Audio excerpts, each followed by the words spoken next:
Falando aqui direto do 9º Crop Show em Santa Bárbara do Sul, no Rio Grande do Sul, com o professor Elmar Floss. Professor, a gente vem acompanhando a situação do produtor gaúcho, das lavouras aqui do Rio Grande do Sul. A chuva continua difícil, o produtor continua tendo dificuldade para desenvolver essa safra, né? Infelizmente estamos passando por um ciclo aí, realmente, que poucas vezes aconteceu.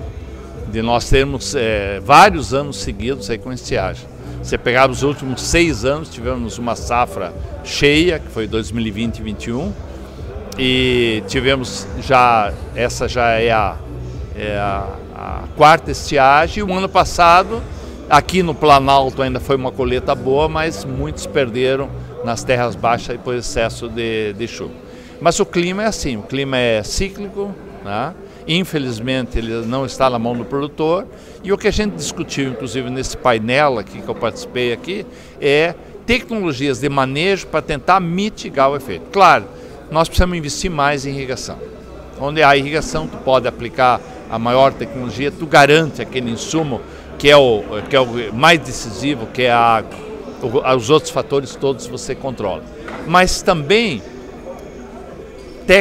tecnologias de manejo para mitigar veranicos e curtos períodos de deficiência de água que hoje nós temos e que pode fazer uma diferença muito grande no rendimento das lavouras. E aí, olhando para essas técnicas, para essas opções, professor, uma delas que você destacou foi aproveitar essa água que cai nos lugares onde ela cai. Como é que isso funciona? Como é que isso é possível? Exatamente.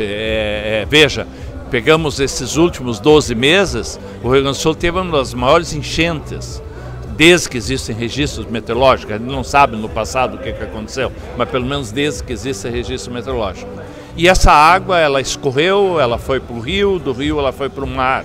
E agora, poucos meses depois, 6, 7 meses depois, nós estamos com falta de chuva.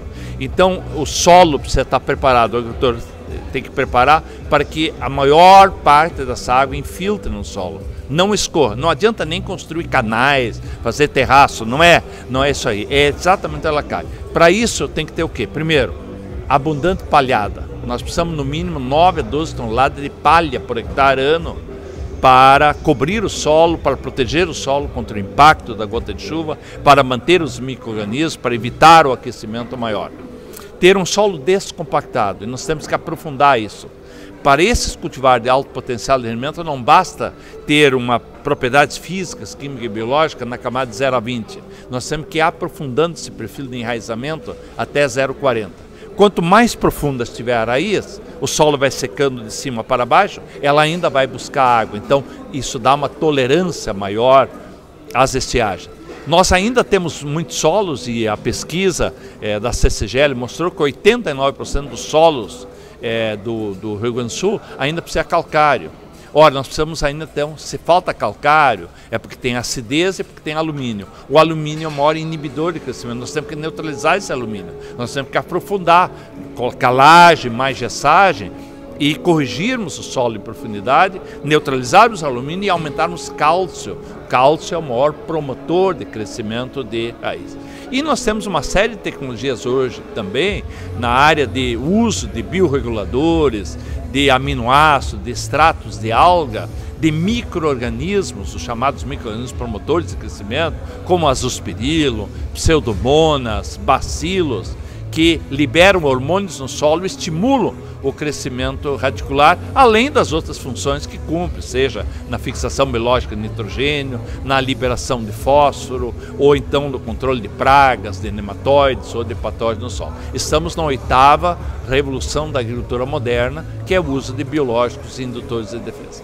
O senhor comentou também sobre a irrigação. Por que o Rio Grande do Sul está tão atrás de outros estados quando a gente fala de irrigação? Que historicamente o Rio Grande do Sul tem as leis estaduais ambientais mais rígidas. É muito complicado no Rio Grande do Sul o agricultor construir um reservatório de água, um armazém de água, ou seja, um açude.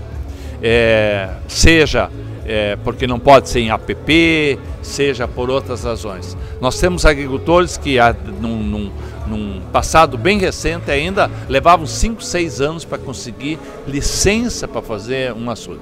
Por isso que nós temos apenas 200 mil hectares irrigados numa lavoura de 6 milhões e 700 mil hectares de soja. realmente a irrigação, ela é a solução, não é para mitigar. Aí você fornece a água e o resto dos insumos, essas tecnologias, você vai aplicar nesse solo. Então a irrigação é realmente importante. Claro que ela não é universal.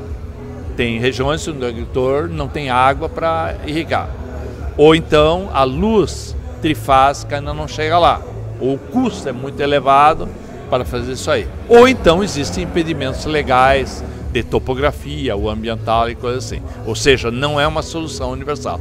Mas muitas vezes eu digo isso para meus alunos e digo isso nas minhas palestras.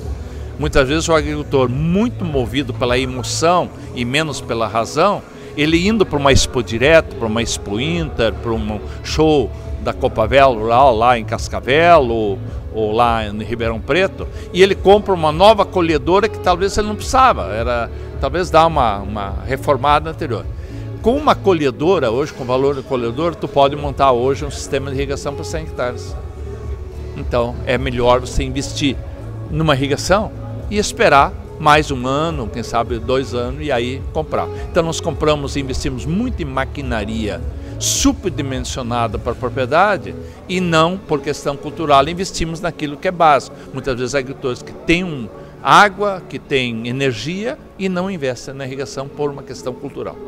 E aí nesse ciclo atual, professor, que a gente estava destacando essas perdas, essas dificuldades, a gente já tem alguma ideia do tamanho desse prejuízo, do tamanho dessas perdas, e isso pode ainda ficar pior, pode ainda se agravar mais? Bom, ela pode agravar mais ainda. Há uma previsão de chuvas ainda nesse final de semana, mas a maioria das lavouras do Rio Grande do Sul, elas estão na fase mais crítica, onde o dano da falta de água é maior, que é o período da formação de vagens ou legumes e a formação de grão dentro do legume.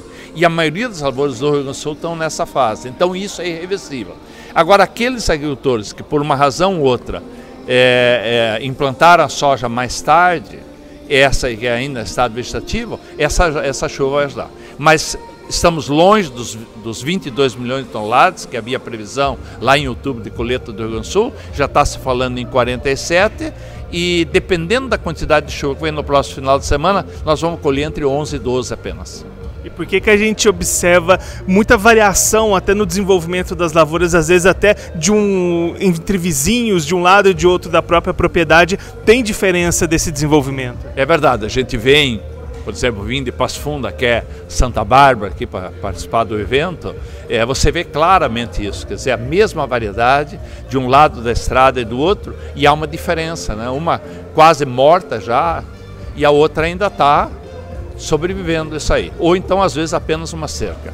É a diferença entre aqueles agricultores que investiram na melhoria das propriedades físicas, químicas e biológicas do solo. Ou seja, deram condições naquele período que choveu bem, por exemplo, aqui no Planalto nós tivemos boas chuvas até meados de janeiro, outras regiões já faltou chuva em dezembro, como é a região da São Borja, por exemplo, Alegrete, Santiago, então eles vêm sofrendo há mais tempo. Mas aqui até vinha bem. Então essa planta ela se desenvolveu melhor. Agora, onde a raiz está superficial, principalmente em áreas onde houve a integração lavoura-pecuária e a pecuária mal conduzida, ou seja, deixa o gado até a última folhinha verde, solo compactado pela pata da vaca ou pela pata do boi, e aí sobre ela, sem palha e ainda um solo compactado, sem plantar soja, essa é que tem o sistema radicular mais superficial, parou de chover 7 ou 8 dias, a raiz já não alcança mais água, são as lavouras, as piores lavouras que nós observamos. O clima é soberano, a gente não consegue controlar ele, mas tem opções, tem manejos para o produtor mitigar essa situação, né? Temos práticas de manejo hoje para fazer a minimização desses efeitos que ele tem. E é básico investir nisso aí. O agricultor muitas vezes guarda soja para comprar mais 1 hectare do vizinho. Hoje aqui precisa em torno de 1.200 sacos para comprar. Se ele pegasse esses 1.200 para comprar mais 1 hectare, e esse hectare, em média, se fizer a média de 5 anos, vai sobrar uns 20 sacos de lucro. Essa é a média, porque tem um ano que não, ele vai ter prejuízo, como esse ano, vai ter um ano bom que vai dar 30 sacos de lucro.